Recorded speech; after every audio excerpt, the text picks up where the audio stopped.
आज ये खबर आ रही है कि निजामुद्दीन दरगाह जो 700 साल पुरानी दरगाह इंडिया में मौजूद है, फ्रांस के प्रेसिडेंट वहाँ पे। आईटी का पाकिस्तान इंडिया का तो कोई मुकाबला है नहीं। हम तो आप ये देखें कि इंडिया तो बहुत आगे हमसे, आईटी में बहुत ज़्यादा आगे हैं। आप हमारे मुल्क में तो आप ये देखें, हम तो एक आपके मार्केट के अंदर आप जाए ना तो आपको चीज़ें ओरिजिनल चीज़ें लेना बड़ा मुश्किल है। आप चाहे सॉफ्टवेयर के अंदर चले जाएं, हार्डवेयर के अंदर चले जाएं, इंडिया तो मैन्युफैक्चरर है। एक दिन पहले खबर ये आई कि इंडिया के जो प्राइम मिनिस्टर हैं उन्होंने उन्हें जो सा राम मंदिर की रेप्लिका गिफ्ट किया, मतलब अपना हिंदुइज्म के हवाले से भी प्रमोट किया पूरी दुनिया में।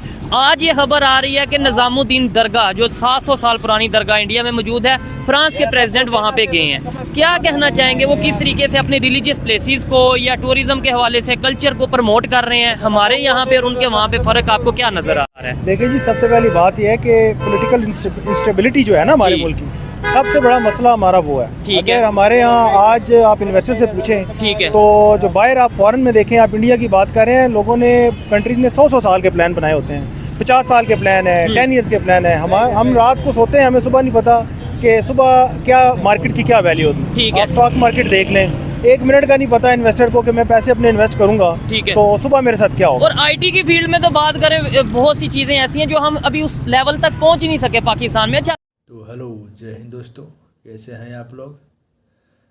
तो अभी फ़िलहाल में फ्रांस के प्राइम मिनिस्टर भारत में विजिट किए हुए हैं और उनका बहुत ज़ोरदार स्वागत भारत में हुआ और हमारे मोदी साहब जी ने उनको निजामुद्दीन दरगाह में लेकर गए, जिसको देखकर पाकिस्तानियों को जल उठी कि ये भाई इंडिया में क्या हो रहा है।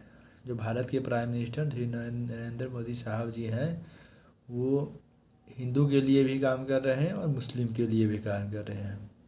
और हमारे पाकिस्तान में जो हमारे जो देश के शासक हैं वो कुछ कर ही नहीं रहे हैं।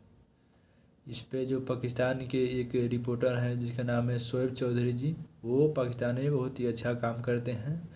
तो आइए दोस्तों, हम लोग देखते हैं भारत में राम मंदिर का बनना, पीएम मोदी का फ्रांस के प्राइम मिनिस्टर के साथ में दरगाह में जाना, तो और बहुत कुछ। इस पे पाकिस्तानी मीडिया का क्या रहता है रिएक्शन।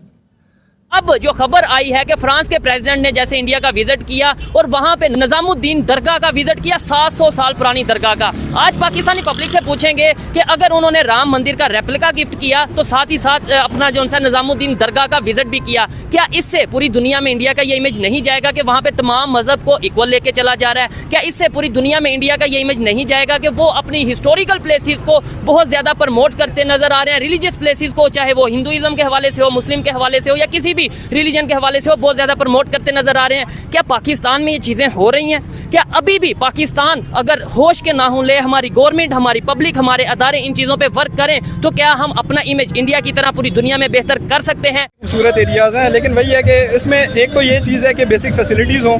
सेकंड चीज़ ये आती है कि सिक्योरिटी बड़ी इंपॉर्टेंट है। ये मेन चीज़ है सिक्योरिटी। कोई भी फॉरेन इन्वेस्टर होगा या विजिटर होगा, सबसे पहले वो देखेगा मैं जहाँ पे टूरिज्म के लिए जा रहा हूँ या विजिट करने जा रहा हूँ, सिक्योरिटी है।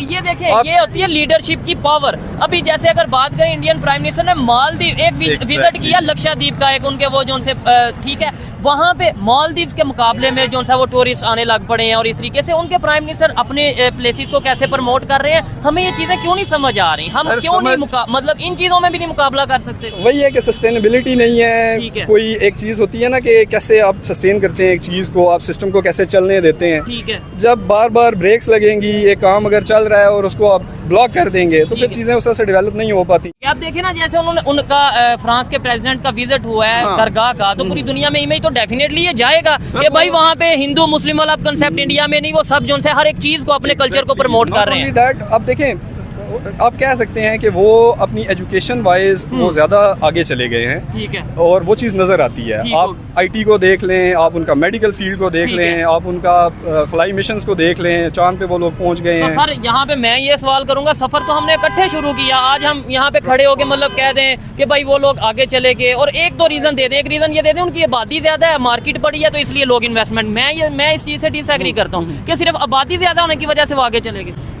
आबादी ज़्यादा होने की वजह से नहीं गए वो। मैंने पहले भी पॉइंट रेज़ किया है कि वो उन्होंने अपने आप को एक पाथ दिया और उसके ऊपर कंसिस्टेंटली, वो कंसिस्टेंसी है, नहीं कंसिस्टेंसी है सबसे पहले। ठीक हो गया, उनको डिरेल नहीं किया गया बार बार, वो डिरेल हुए नहीं है। हमें वो हालात उस तरह से मिल नहीं सके, इस वजह से वो डिरेल इतने ज़्यादा हम हुए हैं कि हम एक पाथ पे चलते चलते जब सस्टेन हम बेहतरी की कोशिश में आए हुए होते हैं तो साथ ही पता चलता है कि यार नहीं, सिस्टम चेंज नए सिरे से अब आप सोचें। इसी दौर में हमें एशियन मंसूबे बनाए, कभी एशियन टाइगर हुड को कहलवाया या पता नहीं क्या क्या चीज़ें, लेकिन आज हमारी जो इस टाइम पोजीशन है इंटरनेशनल लेवल पे, इंडिया की जो पोजीशन है इंटरनेशनल लेवल पे, खास तौर पे वो हिंदू मुस्लिम वाले कंसेप्ट से आपको नहीं लगता आगे चले गए?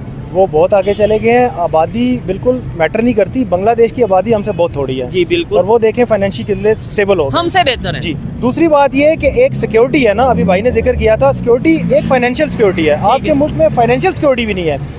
आप ये देखिए, हम ये किसी गोरे को कैसे इंप्रेस करेंगे कि आके यहाँ पे वो इन्वेस्ट करे, जब हमारे अपने जो ओवरसीज पाकिस्तानी हैं, जब उनकी इन्वेस्टमेंट डूब जाएगी, आप रात को इन्वेस्ट करेंगे और सुबह आपको ये नहीं पता कि आपकी फाइनेंशियल सिक्योरिटी है। ठीक है, आप लोग देखें, जब कोई बाहर से बंदा आएगा अपनी जमा पूंजी पूरी ज़िंदगी की लेके, और उसके साथ यहाँ पे आप देखें फाइनेंशियल सिक्योरिटी है नहीं, फ्रॉड्स हो जाते हैं। ये एक छोटे लेवल की बात है, यानी ग्रास रूट लेवल। अगर फ्रॉड ना भी हो तो आप ये कह लें पॉलिटिकल लेवल पे भी पॉलिटिशियंस भी जो उनसे कमीशन लेते हैं। बात वहीं पे खत्म होती है जो मैंने आपको शुरू में कहा था कि पॉलिटिकल इंस्टेबिलिटी। ठीक है, जब आपके मुल्क के अंदर एक निज़ाम चलेगा, अच्छा है बुरा है, 5 साल उसको चलने पूरा होने दें, उसको चलने दें। उसके जो अच्छा देखें, आपके मुल्क के जो एम्बेसडर्स है ना, जो परसेप्शन है, मैंने कहा था ना perception is bigger than reality.